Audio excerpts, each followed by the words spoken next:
Hello दोस्तों, स्वागत है आपका श्री गुरु अकेडमी में। मैं मनु वर्मा आपका शुक्रिया हार्दिक अभिनंदन करता हूं।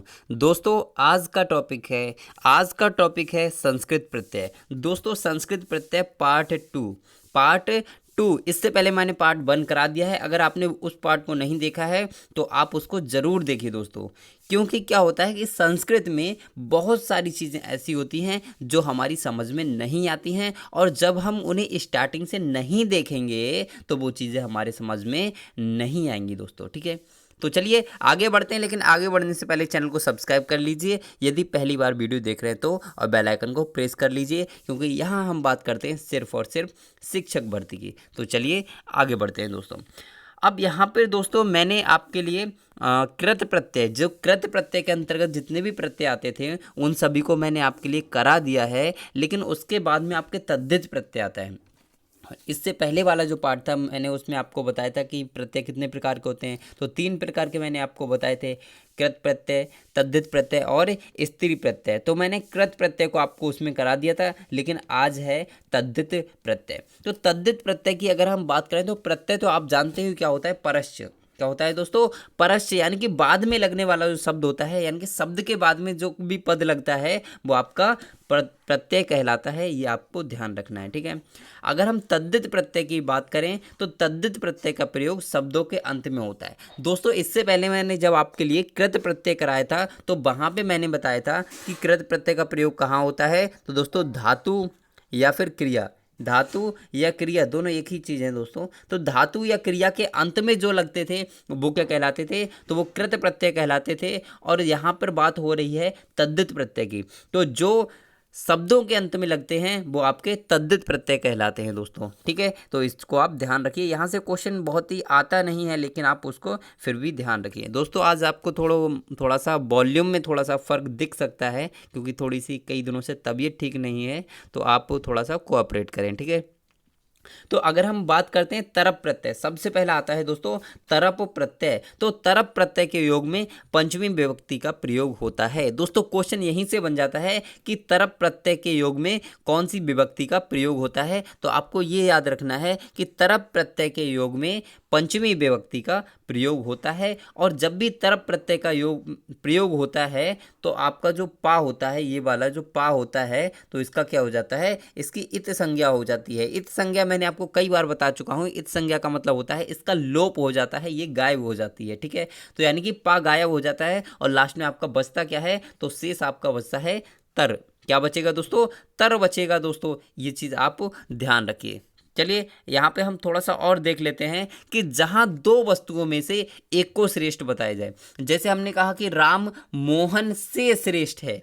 ठीक है, राम मोहन से ज़्यादा खाता है, राम मोहन से ज़्यादा पढ़ता है। यानी कि 2 व्यक्तियों में क्या है कि एक को श्रेष्ठ बताया जा रहा है। 2 व्यक्तियों या फिर 2 वस्तुओं में जब भी एक को श्रेष्ठ बताया जाएगा तो वहाँ पे तरप प्रत्यय का प्रयोग किया जाएगा। ये आपको ध्यान रखना है दोस्तों। ठीक है, जैसे हम आपको अभी एग्जाम्पल दिखाते हैं, आप एग्जाम्पल देख के तुरंत समझ जाएंगे। जैसे क्या होता है दोस्तों, मैंने यहाँ पे पुल्लिंग, स्त्रीलिंग और नपुंसकलिंग, इससे पहले वाली वीडियो में भी मैंने आपको बताया था कि जहाँ पर भी किसी के अंत में अगर विसर्ग लगी हो, ये आपको दिख रहा है ना, तो विसर्ग लगी है उसका मतलब क्या है दोस्तों, कि ये पुल्लिंग में है।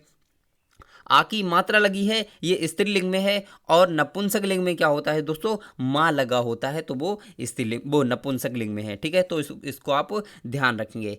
पहचान इसको जरूर याद रखेंगे। लास्ट में आपको क्या दिखाई देगा, तरह तरा तरम, तरह तरा तरम, तरह तरा तरम। बस याद हो गया यार, काहे टेंशन ले रहे हो इतनी, बस याद करना है, चीज़ों को माइंड में सेट करना है बस। ठीक है, तो चलते हैं यहाँ पर एग्जाम्पल देखते हैं। जैसे क्या हो सकता है, शिवः रामात पटुतरा। ये तो मैंने आपके लिए थोड़े अजीब टाइप से लिए हुए हैं, लेकिन नीचे आपको बिल्कुल समझ आएंगे। ठीक है, शिवः रामात पटुतरा।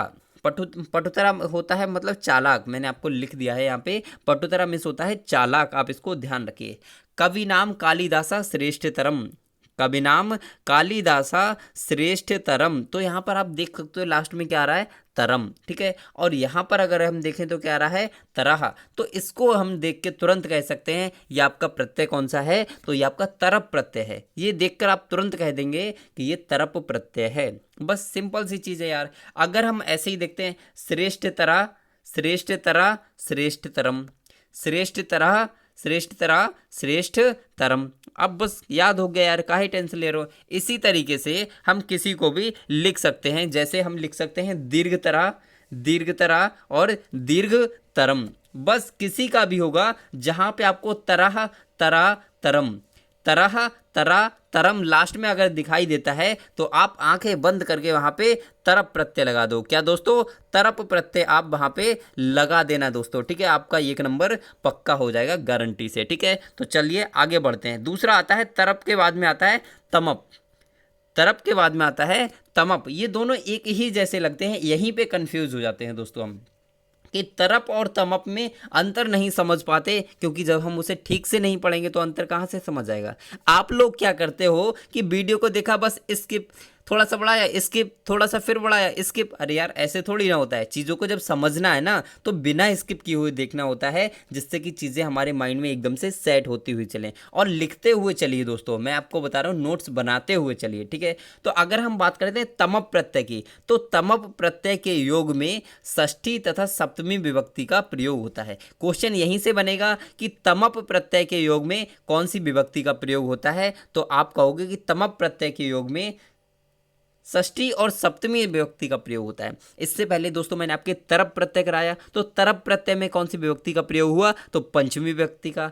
अब जो तरप का प्रयोग हो रहा है तो षष्ठी और सप्तमी विभक्ति का प्रयोग हो रहा है, ठीक है। अगर हम शेष की बात करें कि शेष क्या बचता है, तो जैसे हमारा तरप था, कौन सा दोस्तों, तरप में क्या था, आपके पा की इत संज्ञा हो गई थी, सेम उसी कंडीशन में इसमें भी पा की इत संज्ञा हो जाएगी, तो आपका तम शेष बचेगा। क्या दोस्तों, तम शेष बचेगा। और उसमें क्या था, तरप और तरम, तरप और तमप दोनों को मतलब साथ साथ थोड़ा सा समझते हुए चलिए, क्योंकि ये दोनों एक दूसरे से रिलेट करते हैं, इसीलिए मैं आपको साथ साथ समझाते हुए चल रहा हूँ। तो जब हमने तरप देखा था, तरप प्रत्यय में क्या होता था कि दो में से किसी एक को श्रेष्ठ बताया जा रहा था। लेकिन दोस्तों जो तमप प्रत्यय होता है उसमें अनेक यानी कि बहुत सारे लोगों में से किसी एक को श्रेष्ठ बताया जाता है। मतलब बहुत सारे लोग होंगे, हमने कहा कि मतलब भीड़ में लगी हुई है बहुत सारी, हमने कहा राहुल इन सब में सबसे ज़्यादा बुद्धिमान है, तो इसका मतलब क्या हुआ कि राहुल इन सब में सबसे ज़्यादा होशियार है। ये इसका मतलब समझ सकते हो आप इस चीज़ के लिए। आई होप आप सब लोग ये सारी चीज़ें समझते हैं, बस मुझे थोड़ा सा आपको आइडिया देने की ज़रूरत है, क्योंकि आप भाभी टीचर हैं मैं जानता हूँ, और आप सभी लोग आधे से ज़्यादा लोग क्या होते हैं, गाँव से रिलेट करते हैं। मैं जानता हूँ उनकी प्रॉब्लम्स कितनी होती हैं दोस्तों, बहुत सारे लोगों को बहुत सारी प्रॉब्लम्स होती हैं, मैं उन सारी चीज़ों को समझता हूँ, ठीक है। तो पहचान की अगर हम बात करें तो क्या बचता है दोस्तों, तमह, तमा, तमम। जैसे दोस्तों तरप प्रत्यय था, तो तरप प्रत्यय में क्या बचता था, तो तरह, तरा, तब, तरम बचता था। लेकिन इसमें क्या होता है, तमप प्रत्यय में होता है तमह, तमा, तमम। सेम उसी तरीके से है, इसमें तम आता है उसमें तर आता था, इसमें तम आता है उसमें तर आता था। बस याद हो गया, कहानी खत्म। बस देखते हैं आगे, अब एग्जाम्पल देख लेते हैं, बिल्कुल चीज़ें माइंड में सेट हो जाएंगे। अब हम यहाँ पे देखते हैं उसमें क्या होता था, तो श्रेष्ठ तरह, श्रेष्ठ तरह और श्रेष्ठ तमम। इसमें क्या हो जाता है दोस्तों, इसमें आपका हो जाएगा श्रेष्ठ तमा, श्रेष्ठ तमा। दोस्तों यहाँ पर थोड़ा सा मिस्टेक हो गया है, यहाँ पे इस तरीके से होगा, श्रेष्ठ तमा ऐसे होगा, ठीक है। तो आप इसको ध्यान रखेंगे, श्रेष्ठ तमह, श्रेष्ठ तमा, श्रेष्ठ तमम। ऐसे ही निम्नतमः, निम्नतमा, निम्नतमम, दीर्घतमः, दीर्घतमा, दीर्घतमम। बस चीज़ों को रिलेट करना सीखिए दोस्तों, क्योंकि ये क्या है, संस्कृत हमारी मातृभाषा नहीं है, इसको हम मतलब पहले से इतना अच्छे से नहीं सीखते हैं, अब हमें आवश्यकता है। तो यहीं पे आप बता दीजिए, जब आवश्यकता है तो आवश्यकता का सिद्धांत किसने दिया था दोस्तों, कमेंट करके बता दीजिए, जब इसका नाम आ ही गया है तो, ठीक है। चलिए मैं आपको बता देता हूँ कि अब्राहम मैस्लो ने दिया, लेकिन मैस्लो के बारे में आप पढ़ लीजिए, मैंने उसको कराया हुआ है, बहुत ही इंपॉर्टेंट टॉपिक है वो वाला, ठीक है। तो यहाँ पे अगर हम बात करें दोस्तों कि जब भी हमें आवश्यकता हुई इसकी, तो हमने इसको पढ़ा, तो पढ़ने के लिए हमें कोई इसमें डिग्री हासिल नहीं करनी है कि बहुत ज़्यादा विद्वान बनना है, ऐसा नहीं करना है। हमें तो सिर्फ क्या करना है, एग्ज़ाम को क्वालिफाई करना है। तो अब मैं जितना करा रहा हूँ, आप गारंटेड 30 ऑफ 30 मार्क्स लेकर आएंगे, गारंटी दे रहा हूँ। अब मैं जितना करा रहा हूँ आप उतना करते तो जाइए भाइयों। तो चलिए आगे बढ़ते हैं दोस्तों। तो यहाँ पर अगला हमारा आता है तल्प। कौन सा दोस्तों? तल प्रत्यय आता है। तल प्रत्यय में शेष क्या बचता है? तो दोस्तों बचता है ता। क्या शेष बचेगा? ता शेष बचेगा। देख लेते हैं कि तल प्रत्यय से बनने वाले शब्दों का प्रयोग स्त्रीलिंग में होता है। ध्यान रखेंगे कि तल प्रत्यय से जो भी बनेगा उसका प्रयोग स्त्रीलिंग में होगा, ठीक है। और लास्ट में शेष क्या बचेगा? शेष बचता है तल। तल में शेष क्या बचता है? ता शेष बचता है दोस्तों, ता शेष बचता है। पहचान क्या होती है? ता, यानी कि ता और आ पे आ की मात्रा होगी ता पे, ठीक है। तो किसी भी अक्षर के लास्ट में, किसी भी शब्द के लास्ट में अगर आपको ता दिख जाए तो आप क्या कहोगे? और सॉरी, एक चीज ध्यान रखना, ता हो और दूसरी चीज स्त्रीलिंग में हो, वो चीज स्त्रीलिंग में भी होनी चाहिए, तभी आपका तल प्रत्यय होगा, ठीक है। एग्जाम्पल देख लेते हैं। एग्जाम्पल है जैसे देवता, लास्ट में क्या आ रहा है? ता, ठीक है। देवता, जनता, लघुता, गुरुता, ममता, ग्रामता। देख लीजिए, जनता, लघुता, गुरुता, ममता, ग्रामता। लास्ट में क्या आ रहा है? ता ता ता। और जहां पे आपको ता दिख जाए तो तल प्रत्यय। आंखें बंद करके लगा दीजिए कि इसमें कौन सा है? तल प्रत्यय है। सर ने बता दिया है तल प्रत्यय है, बस एकदम से राइट हो गया। तो चलिए आगे बढ़ते हैं दोस्तों। आगे बढ़ते हैं तो यहाँ पे देखते हैं मतुप प्रत्यय। कौन सा दोस्तों? मतुप प्रत्यय। तो जहाँ पे हम मतुप प्रत्यय की बात करेंगे तो लास्ट में शेष क्या बच जाता है दोस्तों? मत शेष बच जाता है। क्या शेष बचता है? मत शेष बचता है। इसको आप ध्यान रखेंगे। तो यदि शब्द के अंत में आ दिखाई दे तो शब्द के अंत में बान बती बत जोड़ा जाता है। मतुप प्रत्यय क्या होता है दोस्तों? कि जहां पर भी आपको बान बती बत दिखाई दे, वहां पर आप आंखें बंद करके मतुप प्रत्यय लगा देना। आपको नंबर देने से कोई रोक ही नहीं सकता, गारंटी दे रहा हूं। चलिए आगे बढ़ते हैं दोस्तों। तो इसका एग्जाम्पल देख लेते हैं। पहचान देख लीजिए। पहचान मैंने आपको बता दी वैसे, जैसे मानमती मत और बानबती बत, ये दो चीजें आपको याद रखनी है कि मतुप प्रत्यय में क्या होता है? मानमती मत और बानबती बत, ये चीजें आपको जहां भी दिखाई दें तो आप क्या लगा दोगे दोस्तों? आप आंखें बंद करके वहां पर मतुप प्रत्यय को लगा देना दोस्तों। मानमती मत और बानबती बत। यहां पे एग्जाम्पल देख लेते हैं। एग्जाम्पल है दोस्तों, यहां पर एग्जाम्पल है रसमान।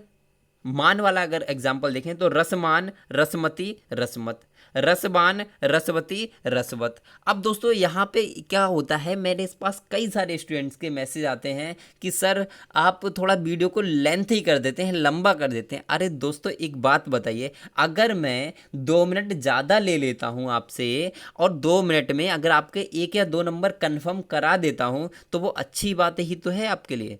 अगर मैं आपके लिए 5 मिनट का वीडियो करा दूं या 10 मिनट का वीडियो करा दूं और उसमें आपको आधा कराऊं आधा छोड़ दूं, आधा कराऊं आधा छोड़ दूं, तो उससे नुकसान किसका होने वाला है भाई? आपका। मेरे भाइयों मेरी बहनों, आपका ही नुकसान होने वाला है उससे।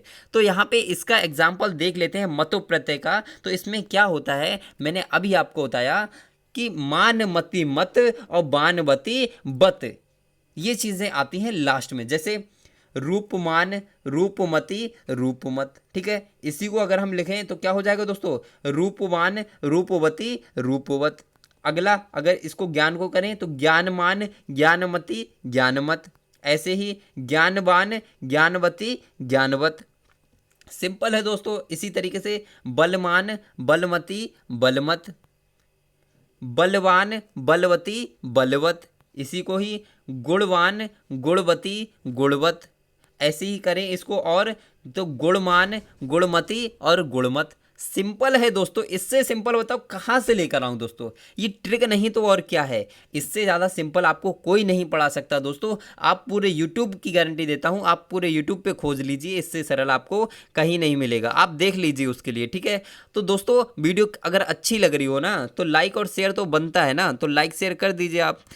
और आगे आज इतना ही रखूँगा मैं, इससे ज़्यादा नहीं कराऊँगा। और एक और मैं कराऊँगा आपके लिए प्रत्यय का नेक्स्ट पार्ट और लेकर आऊँगा, जिसमें आपको कंप्लीट करा दूँगा। और यहाँ से प्रत्यय से बनने वाला आपका एक या 2 नंबर का 3 नंबर तक का यहाँ से क्वेश्चन आ जाता है। 3 नंबर तक का क्वेश्चन आ जाता है यहाँ से। तो 3 नंबर आपके यहाँ से पक्के हो जाएंगे अगर आपने तीनों वीडियो को देख लिया कंसंट्रेट के साथ दोस्तों। ठीक है।